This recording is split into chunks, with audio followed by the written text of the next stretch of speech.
Hello, students. Are you planning to write JAMB in 2026 or WAEC or NECO? Right, you will come across a problem like this. That is how to name organic compound. And we have this compound on the board we want to name. Please, I would like you to pay attention. It is very, very simple. You just need to apply one, two, or three rules. Then you are done naming this compound. Now, to name this compound, what is rule number one? To name any organic compound, the first rule that you are going to apply is that you are going to count the longest continuous, don't forget, the longest continuous carbon to carbon chain. So we are going to count the longest continuous carbon to carbon atoms. So let's see. So from here, one carbon is here, 2, 3, 4, then it's branched, 4, 5, 6, because there's 2 carbon atoms here. So here we have 6 carbon, 6. So let's recount again. 1, 2, 3, 4, 5, 6. Another 6. 1, 2, 3, 4, 5, 6, 7. Another longest chain again. I can see 7. All right. So you also count from the front to the back. So let's go. 1, 2, 3, 4. I can count 4. Okay, let's continue. 1, 2, 3, 4, 5, 6. 6 again. Then to the end here. 1, 2, 3, 4, 5, 6, 7. Now, the longest among 4, 6, and 7 is what? 7. So 7 is the longest continuous carbon to carbon. That is rule number 1. Now that you have known that the longest continuous carbon chain is what? 7. You write it like this. Number 1, 7 carbons. Now, you are not going to name it with the parent root hydrocarbon. How do I mean? If you have 1 carbon, you name it as what? As met. As met. You have 2 carbons, you name it as what? Et. If the longest continuous carbon is 3, you call it what? Prop. If the longest continuous carbon to carbon atom is what? 4, you call it what? Boot. If it is 5, you call it pent. This is rule number 1 in naming organic compound. If it's 6, you call it what? Hex. If it is 7, you call it what? Hept. If it is 8, you call it what? Oct. If it is 9 carbon atom, you call it what? Non. If it is 10, you call it what? Deck.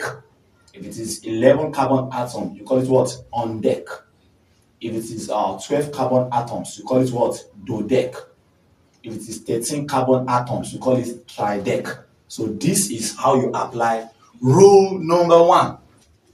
Alright, so if you look at this question on the board here, how many longest continuous carbon to carbon chain do we have? 7. So you rename it as a root parent hydrocarbon. So 7 means what? Hept. So I'm going to start with what? Hept. So this is hept. Alright, so the longest continuous carbon to carbon here is what? 7. So we call it what? Hept. Rule number 1, done. Rule number 2, you are going to find the functional group. What do we mean by functional group? The functional group is that you are going to check, is it an alkane? Is it an alkane? Is it an alkyne? Is it an alkanol? Or the other part of the word, functional, other types of functional groups. Now, how do I know the functional group here? I am going to check the bonds here.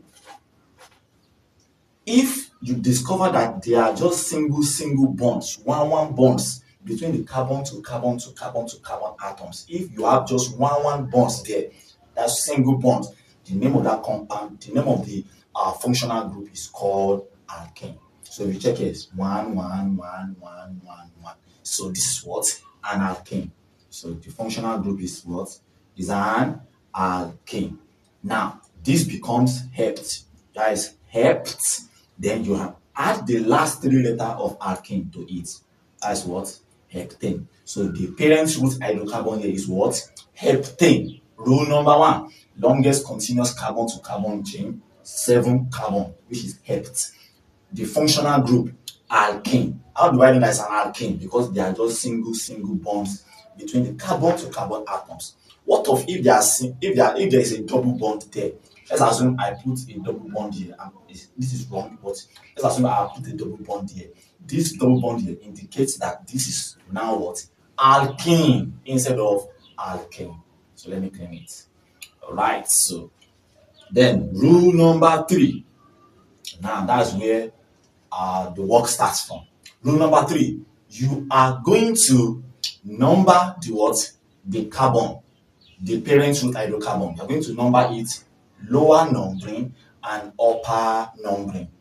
Then after you have numbered, you have carried out the lower numbering and upper numbering. Now you will now check your substituent. Okay, so let's start with that.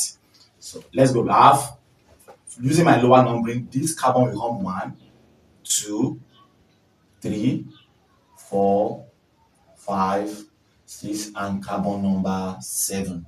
Then I will do the upper number 2 as carbon number 1, carbon number 2, carbon number 3, carbon number 4, carbon number 5, carbon number 6, carbon number 7. So this is lower numbering and this is what? Upper numbering. Now, you are going to check for substituent. Now, what do I mean by substituent? Substituent is the organic or inorganic substituent or atoms or radical that are attached to the carbon atoms. For example, look at this first carbon here. There is no substituent here. Look at the second carbon here. We have what here? Br, that is bromine. So bromine is what? Attached to carbon 2. So bromine is a substituent and bromine is an inorganic substituent. So our substituent is divided into 2. We have the organic substituent and the what? Inorganic substituent.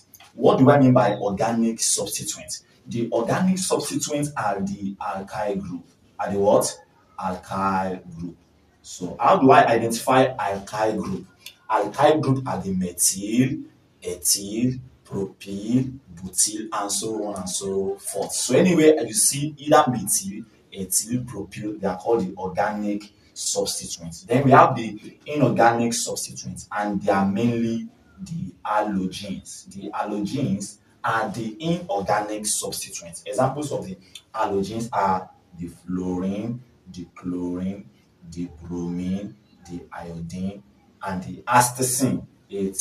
So these are inorganic substituents. So if you check bromine, this is a substituent. So it's an what? Inorganic substituent. Here you have bromine again, you have chlorine, inorganic. Now here you have C2H5. C2H5 is called ET. Is an what? Alkyl group and it's an organic substituent. CH3 is methyl. That is organic substituent, and so on and so forth. So having named the carbon, lower numbering and the what? The upper numbering. Now you will check the substituent that is closer to the what? To the carbon and is smaller. How do I mean? With the lower numbering, bromine is on 2. Now with the upper numbering, chlorine is on 2. So both of them have 2, 2. So we have a problem. How do we now separate? How do we get the winner? Now bromine is on carbon 2 in the lower numbering and chlorine is on carbon 2 at the upper numbering. So to pick the correct one, we are going to use alphabetical order. So A, B, C. You see that B comes before C. So therefore, I will go with the what? Lower numbering. So you claim the upper numbering away. So we'll go with the lower numbering. Please pay attention. If you don't go with the lower numbering, you will miss the name of this compound. So I'm going to go with the lower numbering. So I'm using 1, 2, 3, 4, 5, 6, 7. Now, these substituents, since I've said inorganic, we have the inorganic and we have the organic. Why am I drawing this table? I'm drawing this table so that we can be able to analyze them and arrange them. So we will start with the inorganic substituents. So we have bromine, chlorine, fluorine, iodine, and what? Chlorine. So now if you have different types of substituents in the what? In the compound, what you need to do is you arrange them in alphabetical order. So they have AB. So bromine will come first. Bromine, ABC, followed by chlorine. Chlorine will next. A, B, C, D, E, F. Fluorine will come next. E, F, G, H, I. Then iodine will come next. Do you see? You arrange it in alphabetical order. Now, what carbon atom is bromine attached to? Bromine is attached to carbon 2. Bromine is also attached to carbon what? 3. That's good. Chlorine is attached to carbon 3. We put it there. Fluorine is attached to carbon 4. We put it there. Fluorine is on carbon 4. Then iodine is on carbon 6. Then we have another chlorine on carbon 6. So that one is done like that. Then we go to the organic substituent. So we have ethyl and methyl. Ethyl and what? Methyl. Ethyl. A, B, C, D, E. E comes before that. Is this one will come before methyl. I C2H5. Then methyl CH3. So ethyl is on carbon 4 and methyl is on carbon what? Carbon 5. All right, I think we have been able to analyze it now. Now, the next thing is to name the compound. So with what we have here, we don't have any problem with the compound again. So let's start. Now, I will start with bromine. When you want to name organic compound and you have inorganic substituents and organic substituents in the same question, you will name the inorganic before the organic substituent. So we start with inorganic. So starting with bromine. Now, bromine is on carbon 2 and 3. You write 2, 3. You will see that when I want to write 2 and 3, I use comma to separate them. So between numbers and numbers, you must use what? Comma to separate them. That is 2, 2. Now, bromine is 2. So you will use the prefix di for 2. If you have 2, you use what? Di. If you have 3, you use what? Tri. If you have 4, you use what? Tetra. If you have 5, you use what? Penta. If you have 6, you use what? Hexa, and so on and so forth. So this is 2, 2, tri, bromo. Now you discover that between the number and the letter, I use hyphen. So don't forget, between number and letter, I use hyphen to separate them. 2, 2, tri, bromo. I'm done with bromine. Then chlorine 2 is what? 3, 6. 3, 6. No, it's not trio, it's di. 2 is what? Di. Di. 2 means di. Thank you. And that is 3, 6. That is also di. Chloro. Di what? Chloro. Then we go to fluorine. Fluorine is on number 4. 4 fluoro. 4 fluoro. Iodo. Iodine is on number what? 6. That is 6 iodo. Now we are done with all the inorganic substituents. Then let's go and name the organic substituents. So we start with ethyl. Ethyl is on number what? 4. That is 4 ethyl. 4 ethyl. Let's name methyl. 5 methyl. Is there any other substance again? No. Then let's go to the parent hydrocarbon, which is what? Heptane. Then you write it there. Heptane. So, ladies and gentlemen, the name of this hydrocarbon here is 2,3-dibromo, 3,6-dichloro, 4-fluoro, 6-iodo, 4-ethyl, 5-methyl-heptane. Is it hard? No, it's not hard. You just need to understand the rules and how we apply the rules to name the organic compound. So don't forget, you name the inorganic before the organic, then identify your substituents, number the carbon, lower numbering and upper numbering, then select the one that the substituent is on the carbon that is smaller. All right. If you have the same number, then you use alphabetical order to determine whether you are going for the lower numbering or the upper numbering. Thank you. I am Mr. Coco. See you in the next class. Bye.